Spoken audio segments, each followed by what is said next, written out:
Këto më lind arsyeshëm një pyetje që e kam bërë shpesh, po e bëj ty tani si mjek, mund të ketë një arsye mjekësore, logjike, që pacientët që kalojnë moshën 70 vjeç, ata që ndoshta kanë më tepër nevojë që të bëjnë analiza, janë përjashtuar nga skema check-upit.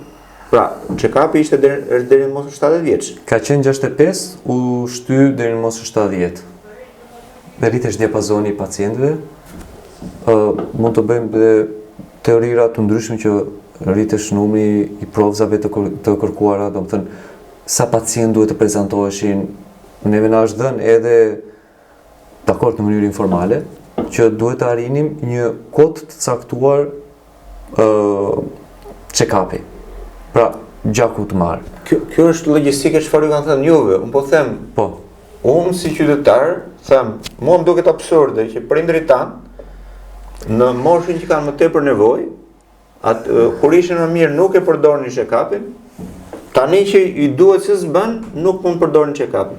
Pra, ku është sensi i kësaj si jep, kur nuk do t'ja di më si janë, pra shtresat pensionistët, ata që janë më të dobtit financiarisht, proprio lënë në skllavërim, dhe ata që janë dhe më të dobtit fizikisht në shëndeti, ne i përjashtojmë nga skema e check-upit. Pra, ku është sensi i kësaj gjë? Shëndetësia falas, nuk do të ishte për gjithë. Unë në atje ku jetoj, edhe ku punoj, moshat pacientët nuk i kam në moshat 35-40 vjeçar. Ka dhe të tillë, absolutisht që ka të tillë, por janë shumë të rrallë. Dhe ne diskutojmë dhe mes kolegëve që kemi pacientë që janë 70, 75, 80, deri në 90, edhe 100 normalisht që kemi parë.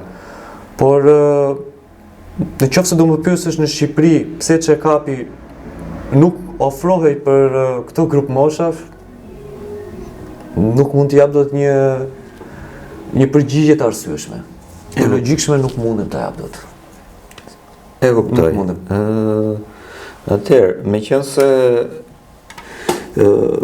ti përmende pak më parë që spitali ku punon dhe ofron shërbimin në Freiburg, the që është spital universitar apo gaboj? Po. Atëherë ka të spitale të tjera. Po. Por ky është universitar, ky që po thotë, ky që punon. Atëherë mua më lind një pyetje që ka të bëjë shumë dhe me qytetin e Fierit, dhe me Qarkun, sepse pak javë më parë, shumë afër, kryeministri ynë në një dalje mediatike dha një lajmërim që Spitali Rajonal Memorial i Fierit do kthehet në një spital universitar dhe do hapi dhe një universitet mjekësor për shëndetësinë, nuk e di se mund të quhet, në Fier. Dhe pyetja ime lind duke parë ambientin e spitalit real dhe stafin sa staf ka, dhe më lind pyetja, meqense ti punon aktualisht në një spital universitar, sa reale është kjo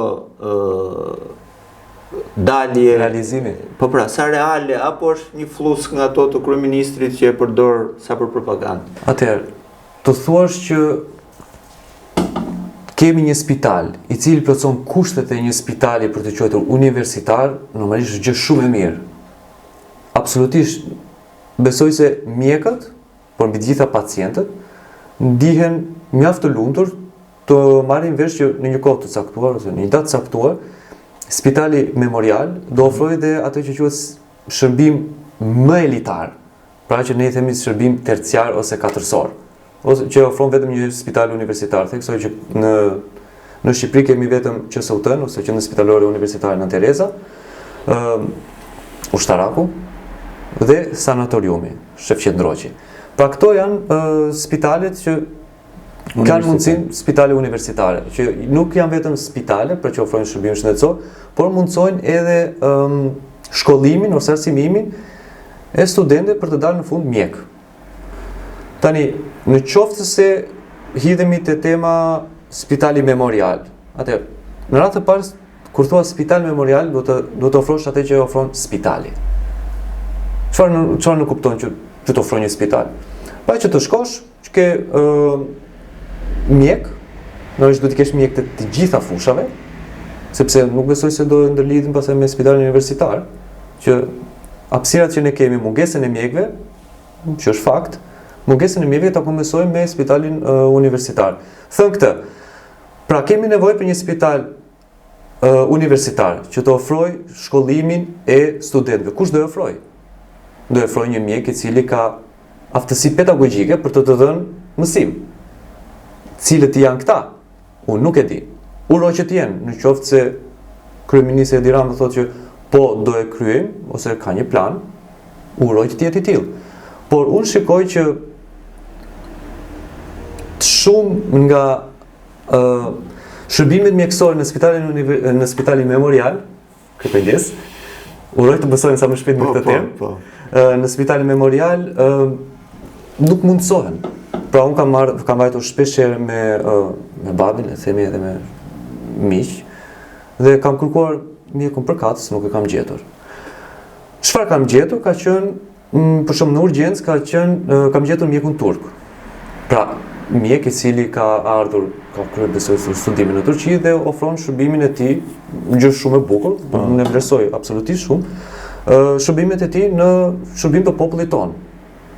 Por çfarë më bëri mua përshtypje, pasi thash që në fillim do ta trajtojmë si spital, pastaj si spital universitar. Çfarë më bëri mua përshtypje, është se unë ndeshe me një mjek i cili nuk flet gjuhën time.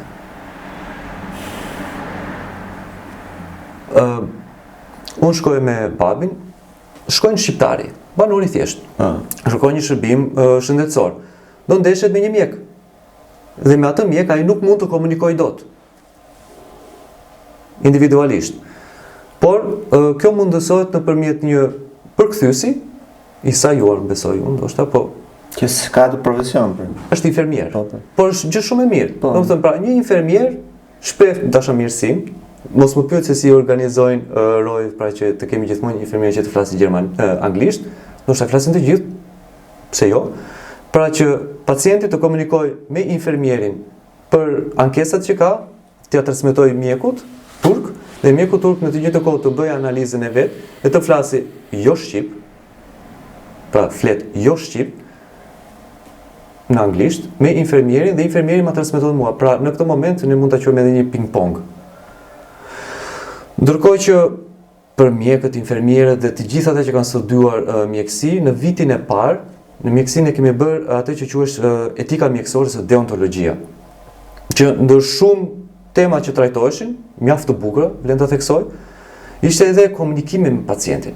Pra mënyra se si ti komunikon me pacientin, pra si mjeku komunikon me pacientin. Duhet të jetë normalisht një komunikim serioz, le të themi i ngrohtë, në një kufit caktuar, empatik, pra që mjeku të tregoj që mirëpret pacientin, që pacienti hapet dhe tregon gjitha problemet e tij, të cilat mund të jenë ankesa që janë vetëm 2, po mund të jenë shumë ankesa të tjera. Por si mund të realizohet ky bashkëbisedim midis mjekut dhe pacientit, në qoftë se mungon gjuha, nëse mungon komunikimi. Pra ky është komunikimi i cunguar. Pra, që ta bëj pak më të thjesht për ne. Atëherë, ne po flasim për mjetin më të rëndësishëm që është komunikimi midis të sëmurit dhe mjekut, që mjeku duhet t'i lehtësohet puna që ta kuptoj sa më mirë pacientit, po dhe pacienti të arrit ta kuptoj mjekun kur po i thot kërkesën, diagnozën. Dhe jo që nuk është në gjuhën mëm, por nuk është as në një gjuhë, për shembull të flasë në gjuhën mëm të mjekut paktën, për shembull infermierja të flasë turqisht me mjekun, paktën të kuptoj mirë mjekun çfarë po i thot. Por ne rrezikojmë që anglishtja e mjekut me anglishten e atij që ka marrë barrën të përkthej, të merren këta vesh mirë dhe pastaj t'ia përkthej në fund pacientit në mënyrë më të mirë. Pra, më duket si një rrugë e stërgjatur, si një zgjidhje e përkohshme, por t'i dhënë një shërbim këtij pacienti qytetar shqiptar që në fundit dhe i paguan për mbajtjen e këtij shërbimi. Dhe për ta lidhur me atë që po thoje ti, do të thënë ti po thua me pak fjalë që para se të arrijmë të themi që një spital mund të jetë universitar, ne duhet të ofrojmë kushtet më të rëndësishme që spitali të jetë sa më eficient si spital të funksionojë si i tillë. Si i tillë, pa për qytetarin, Po. jo për mjektarën për të mësuar ata. Në qoftë se do kalojmë te stadi pasardhës, po, pra u zgjidh ky problem. Pra, në një mënyrë E plotësojmë njërë me mjek se the që vajtë e ti dhe gjetë e mungesa s'kishte fare mjek. Jo që mjeku tjetë dhe profesor. Pra, të kesh njërë mjek, gjetë e mjek të huaj që s'komunikojnë do të Shqip, dhe, në më thënë, deri tani ne po dalim që ka goxham gjëra për të përmirësuar që ti ta quash të denjë për të qenë një spital. Okej. Dhe pastaj kalojmë te tema tjetër, një spital universitar. Spitali universitar normalisht, siç e nuk kuptojnë të tërë, do të ofrojë ato që quhen laboratore. Pra, këtë laboratorin e anatomisë, laboratorin e biokimisë, pastaj kalojmë në stade tjera, pra të kemi pacient ose pavione me pacientë përkatës të pneumologjisë, hematologjisë, kirurgjisë e të tjera. Dhe pastaj të kalojmë në trajnimin ose në dhënien e specialitetit. Pra se do vi një student i cili do studioj ginekologjinë. Për të studiuar ginekologjinë, normalisht ke nevojë për pavionin e tillë. Dhe vlen të theksoj që në spitalin memorial aktualisht, informacioni marr kohët e fundit, në spitalin memorial të paktën sot në datën 13 tetor nuk ofrohet lindja, pra shërbimi i lindjes. Në qoftë se vjen një grua shtancën, absolutisht. Seriozisht. Në 13 tetor, pra sot paktën, që më kryen këtë bashkëbisedim, në 13 tetor të 2025 në Spitali Memorial të Fierit, gratë shtatzana, që janë në momentin e lindjes, besoj se kuptojnë shumë se çfarë do të thotë momenti i lindjes, sepse unë si mjek detyrohen që të dëgjojmë nga mjeku përkatës që duhet të drejtojnë në Lushnjë, në Vlorë, kush ka mundësi normalisht i këtë në Tiranë, po është e vërtet. Wow. Mbaj përgjegjësi për të Më thëmë, procesin që zana fillë jetës zero, kur fillon, nuk e mundsojnë. Jo, nuk e mundsojnë. Pra kushdo që do të lindi në Fier, do ta ketë fëmijë, ta ketë çik me humor, vendbanimi ose vendina në Lushnjë ose vendina në Vlorë. Kjo që më shumë e bukur se mendoj, është e kotit vazhdoj të të pyes më për spitalin universitar me këtë që të tani. Pavarësisht kësaj kemi dhe, mund të kaloj me pak fjalë, nuk kemi pasur urolog për një periudhë të gjatë kohe. Nuk ka pasur urolog, nuk ka pasur kirurg ortoped traumatolog, nuk ka pasur. Po plotësohet, është plotësuar. Para 2 muajsh mund të merrem në telefon recepcionin dhe të dëgjoj përgjigjen që mjeku turk nuk ka ardhur akoma, ose mjeku turk do vi së shpejti. Po pikërisht kjo, për shembull, në qoftë se ne kemi ambicie që të bëjmë spital universitar, a nuk duhet të fillonte direkt qeveria shtetit të zgjidhte këtë problemin e mjekëve, pra aty të ketë mjek që rrinë aty, bëjnë eksperiencë dhe maturohen aty. Unë dëgjoj shpesh që mjeku turk nuk është më së larguar, po vjen tjetri. Pra, ndoshta kjo është bërë edhe si lloj çmimi ose eksperiencë që mjeku turk vinë në Shqipëri për një tip stazhi 6 mujore, nuk e di sa zgjat. Por kjo çfarë sjell që ai mjek nuk po hedh rrejnë këtu, që të ka si të hedhë rrejnë. Nuk ka si të hedhë. Sepse kjo është një kontratë i cila është bërë midis shtetit turk dhe shtetit shqiptar, në mos ministrive përkatëse, për plotësimin e vakancave bosh. Pra nuk mund të pretendosh që nga një mjek turk i cili ka në kontratën e tij një afat caktuar kohor, i cili mund të jetë 3, mund të jetë 6 muaj periudhë caktuar, që të bëhet profesor në mjekësi në Shqipëri. Në atë parë duhet të trojë gjuhën, pasi unë jam një i tillë që mundesh ose më saktë shpreha dëshirën për të punuar në Gjermani, duhet të mësoj gjuhën gjermane. Shumë e thjeshtë, do vinte pacienti i cili mund të ishte gjerman ose mund të ishte gjermanisht folës. Në Shqipëri e ke vënë theksin shumë bukur, pra ti je mjek shqiptar që vetë edhe ushtron profesionin në Gjermani, dhe para se fillosh ti të ushtrosh profesionin, ti detyrohesh të mësosh gjuhën e vendasve. Absolutisht. Dhe ti atje komunikon gjermanisht me çdo pacient. Pasi kam kaluar disa etapa, kurse, provime, dhe provimi si që thash ajo cenishi i gjuhës në dhomën e mjekve, po më dha drejta për të ushtruar profesion. Pra nuk shkova në punë sepse kisha diplomën ose licencën e mjekut, po shkova në punë sepse kisha diplomën dhe licencën e mjekut plus gjuhën. Një certifikat saktuar që më lejonte mua se që vërtetona që unë kam mundësinë ose kam aftësinë për të komunikuar gjermanisht. E njëjta që vlen në Itali edhe në vende të tjera, absolutisht.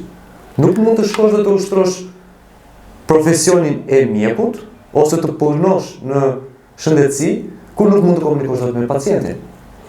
Supozoj je infermier. Infermieri do i thoj pacientit ngriu çou ose do shërbet ushqimi. Po mirë, jo patjetër është, mua më duket paradoksale kjo gjë, por më lind një pyetje tjetër, nuk e di realisht sa janë pagat, por kam dëgjuar shpesh nga qytetarë që më thonë që ka një pabarazim marrëmendse midis një infermier turk dhe një shqiptar. Nuk e di, mendoj edhe midis mjekëve turk dhe shqiptar, po kam dëgjuar që shumë e lartë. Atëherë pyetja ime është, po mirë, nëse me këto paga kaq të larta paguash mjeku shqiptar, ndoshta ti nuk do largohesh në Gjermani? Ose kolegu tjetër, pra, ku është sensi që ne largojmë mjekun që ne kemi investuar në arsimin shqiptar për ta bërë mjek, dhe ja çojmë Gjermanisë vetëm me fitim, zero investim, dhe ne marrim tani mjekun turk dhe paguajmë këtu sa një mjek, nuk e di se mjek gjerman, po paguajmë disa fish më tepër. Pra ku është sensi logjik i këtij shteti? Atë, si parim, unë nuk shikoj absolutisht asnjë problem nëse vjen një mjek turk, ose mund të jenë nga të doj, s'ka problem fare, i cili shpreh dashamirësim për të shërbyer shqiptarit. Deri këtu, si princip ose si parim, është gjë shumë e bukur. Që vjen një mjek, i cili ka studiuar në Turqi, ka arritur atë momentin e caktuar, u diplomua, mori licencën dhe ushtron profesionin e vet në Shqipëri. Por nëse do më pyesësh pse ky paguhet në një çmim, le të themi, 2 ose 3 fish, po 2 ose 3 fish më të lartë se mjeku shqiptar, besoj se kjo është një trajtim i radhës, jo dinjitos për mjekun shqiptar. Absolutisht, mjekët shqiptar e dinë këtë gjë dhe nuk e di se si bashkëjetojnë me këtë fakt, por e tillë është situata dhe duhet vazhdojmë para. Derisa mjeku pasardhës të vi pas 3 ose 6 muajsh të tjerë dhe kolegët shqiptar ta pranojnë. E kuptoj. Do ta pranojnë. Atëherë, duke dëgjuar këto paradokse dhe më duket patjetër një propagandë kjo e kryeministit që thotë që do të bëj spitalin universitar dhe universitet në Fier për mjekësinë, por mbi gjitha unë e lidh dhe me kujtesën Zanafilla Memoriali si spital, si është ndërtuar.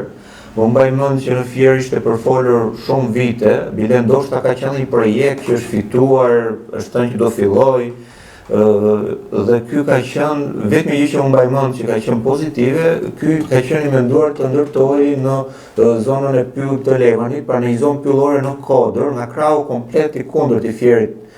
Dhe ky nuk është ndërtuar, por papritur, pavarësisht se thoi vazhdimisht, pra kryetarët e bashkive thoshin që do bëhet, kurse papritur, para një palë zgjedhjeve, nuk më kujtohet të cilat zgjedhje, kryeministri tha në mënyrë propagandistike do bëhet Spitali i Fierit më njëherë. Dhe Spitali i Fierit u bë nga një zonë kodrinore me pemë, me ajër të pastër, pra pemët prodhojnë oksigjen, me mungesë lagështie, u bën komplet nga krahu kundërt i Fierit në një zonë me lagështi tamam fushë mysicjare, pa pemë, dhe mbi të gjitha ngjitër me autostradën. Pra, ne i çuam dhe zhurmën dhe akustikën dhe ndotjen që mund të prodhojë autostrada. Dhe kjo është bërë një kohë rekord me një strukturë që mua më kujton ndoshta ato ushtarake që mund të bëjë një spital i menjëhershëm me struktura të shmontueshme, kapanone industriale, por në terma ushtarake duhet një spital i menjëhershëm, atëherë ti e ke gati. Le të sajojmë. E sajojmë. Dhe kjo është një zgjidhje që u dha menjëherë për t'i thënë një rajoni të tërë që ne e mbajtëm premtimin.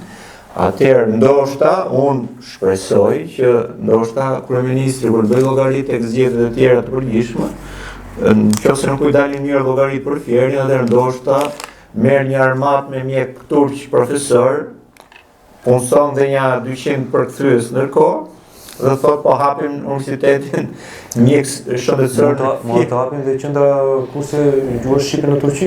Fantastike. Besoj se ka mjaft shqiptarë aty që mund të bëjnë. Kjo do ishte bashkëpunimet me shtetin turk janë shumë të mira. Janë shumë të mira. Marrëdhënie diplomatike me sa kanë parë janë goxha fitim prurse të dy anësh. Një qendër kursesh në gjuhën shqipe në Turqi, besoj do ishte diçka. Atëherë të largojmë mjekët shqiptarë nga Shqipëria dhe të sjellin turqit në Shqipëri. Uroj mos të realizohet kjo, sepse atëherë mbaj mend kur kam qenë student, dhe kjo daton diku ndoshta edhe më shumë se 20 vite para, është e vërtetë që ishte jo vetëm që ishte trajtuar ndërtimi i një spitali në Levan, siç e thoshin atëherë në qafën e Koshovicës dhe ndoshta disa kilometra më tej, ishte dhënë projekti dhe projekti ishte realizuar.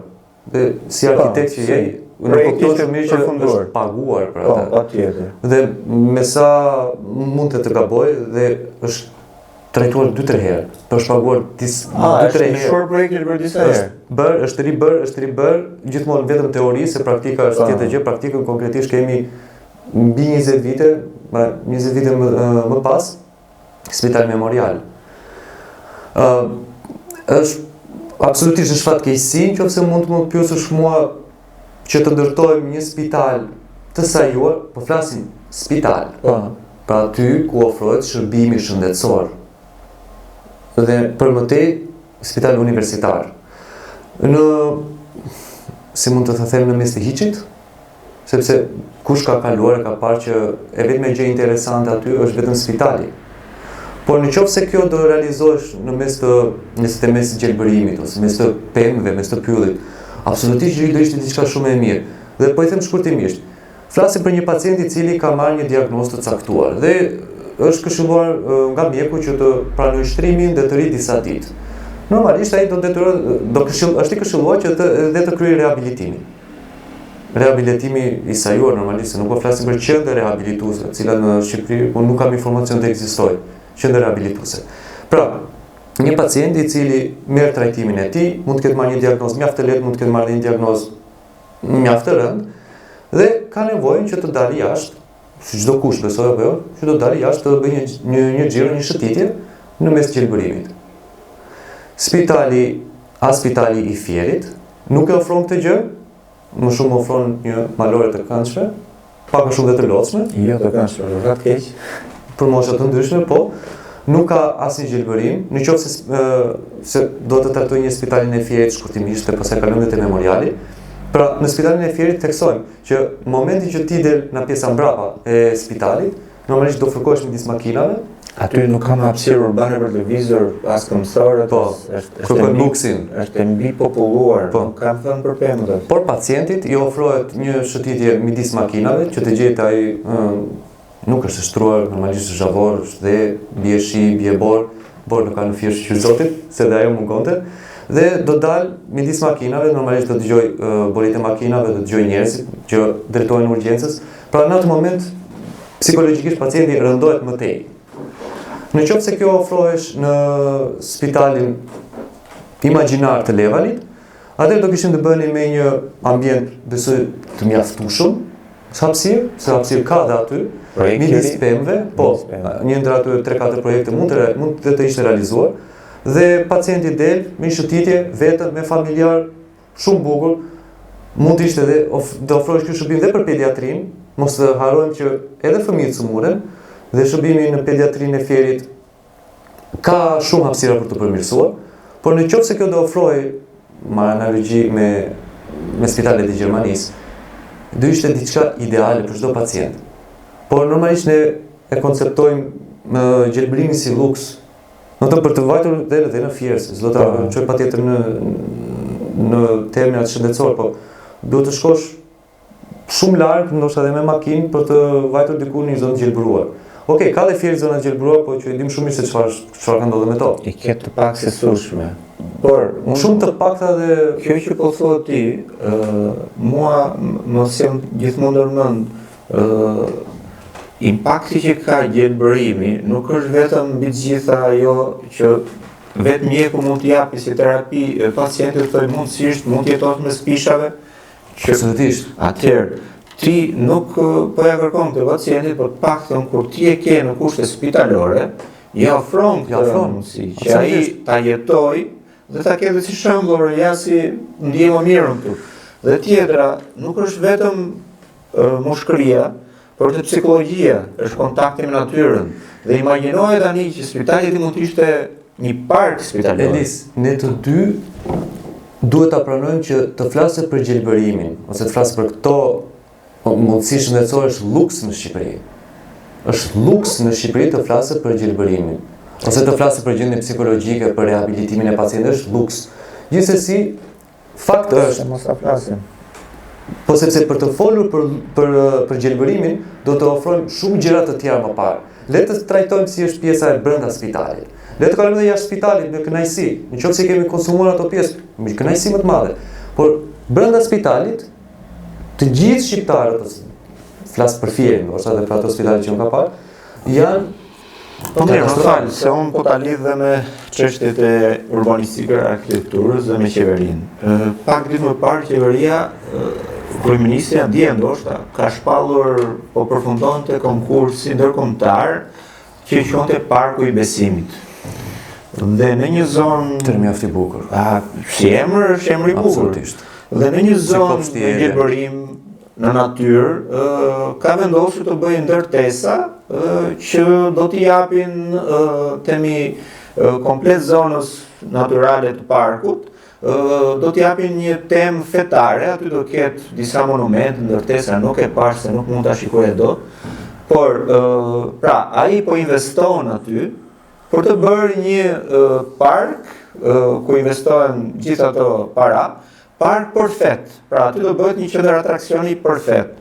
Ndërkohë që ti për të kuruar shqiptarët që ngjen në rrugëve të botës për të gjetur një mjekim, ti vetë bën një kapanon industrial në mënyrë të shpejtë në një zonë me lagështi, me ndotje akustike, dhe mbi të gjitha, kur i vëm dhe zjarrin plerave në behar, unë kam rastisur në spitali, ai pacienti që do dilte për të marrë ajër për jashtë ose të hapi dritaren, detyrohet ta mbyllte dritaren se hynte tymi i plerave toksik.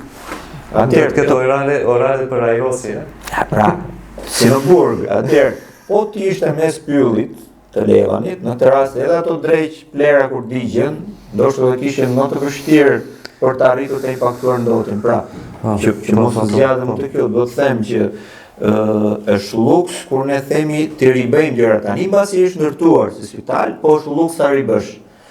Ama kur ishte folur për kaq vite që do bëhet një projekt i ri dhe ishte gjetur dhe vendi i dur, dhe ishte paguar dhe projekti disa herë. Absolutisht. Atëherë, pse kjo nuk u ndërtua atje? Dhe për mua, këto janë gjëra që dikush duhet t'japi përgjigje.